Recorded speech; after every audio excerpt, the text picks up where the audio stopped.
Aruba está cumpre 35 anos como membro associado de Unesco. Esse aqui, seguro, está momento importante que nós estamos para juntos para agradecer o secretariado de Unesco, mas também especialmente todos os membros da Comissão Nacional de Unesco e todos os partners de 35 anos de tempo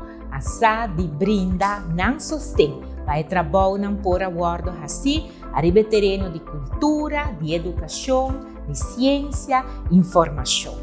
Nós desejamos a comissão e também o secretariado hope força para trabalhar com o acordo assim e também é hora de êxito, pelo qual está o Congresso de Moulak, também vai organizar na Aruba. Mas danke 35 anos de trabalho e êxito para todo outro trabalho que tem que guardar assim, vacina Aruba também por cumprir, pelo qual está a regra de Unesco para nós portar paz no mundo.